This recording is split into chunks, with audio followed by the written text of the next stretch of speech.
I believe the difference between ordinary and extraordinary is just a little something extra. Does anyone just meet the expectations of a customer? No, it's impossible. You either exceed their expectations or you fall short. And this is what I've come to learn. Mere satisfaction is nowhere near enough. In fact, research by Fred Reichelt says customers that are either satisfied or very satisfied, 60 to 80%, that's what they describe themselves right before they defect to another brand. You know, I've worked in marketing for almost 25 years. And this is what I've come to understand. Your brand today is no longer what you tell people it is. It just isn't. It's what your customer experiences. It's how they feel. And most importantly, it's what they tell other people. And so given the choice of either doing more or doing less, I say choose more. I went home that night on a quest. I decided to start a project that I call the Purple Goldfish Project. And I sought to find 1,001 examples of companies that did the little extra. Now I call these things a purple goldfish. Why purple and why a goldfish? The purple is an ode to an iconic American city and its most famous event. That city is New Orleans, and the event is Mardi Gras. Purple is one of 3 official colors: purple, green, and gold. And the reason why it's an ode to New Orleans is there's one word that comes from New Orleans that exemplifies this entire concept. One Creole word. In fact, one word that Mark Twain once said was worth traveling to New Orleans to get. And that one word is called lagniappe.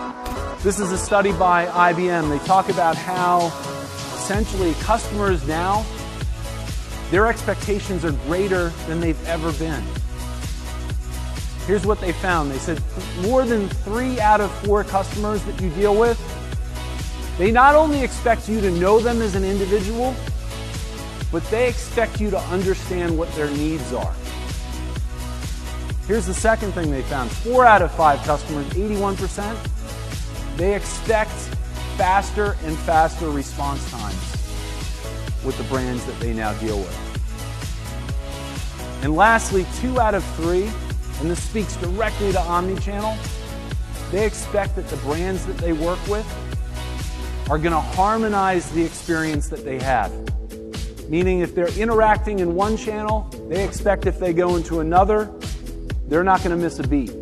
And I went home that night on a quest, and I wanted to look for companies that didn't focus just on the eyeballs and the earlobes, but actually focused on their customers and their employees to do the little things that get to the heart of those customers and employees.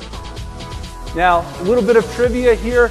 The distance between the stem of your brain and the top of your heart is exactly 9 inches.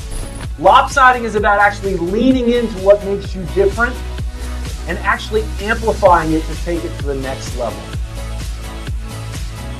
Think about cough syrup. Has anybody ever drank anything and said, ooh, this tastes good, it's like cough syrup? No, I don't think anybody's ever said that. There's a cough syrup that comes out of Canada. It's called Buckley's. And Buckley's doesn't try to mask the flavor of their cough syrup. It tastes horrible. They actually lean into it. In their advertising, they say it tastes like sweaty gym socks and trash bag leakage.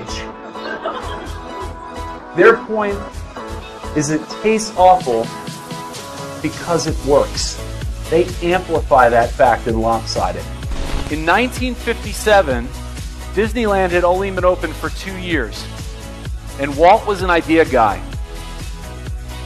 In November, he said, right, For the entire month of December, we're going to do a parade right down Main Street. It was going to cost Disney $350,000. And that's over $4 million today. Well, of course, his accountants heard that, and they flipped out.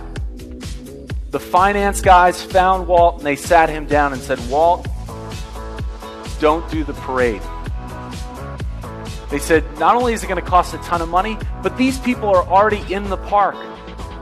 They're not expecting it. They're not even going to miss it. Walt looked at his accountants, and he smiled, and he said, that's exactly why we need to do the parade. He said, here at Disneyland, we always need to give a little more than what people expect. He said, because if we don't and they decide not to come back, it's going to cost us over 10 times the amount of money to get them to come back. Walt had a mantra, and he called it plussing. And his mantra was always exceed expectations. And he challenged his Imagineers to do a little extra.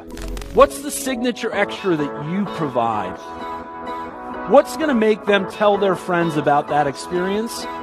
Because here's the honest truth. The little things can make the biggest difference.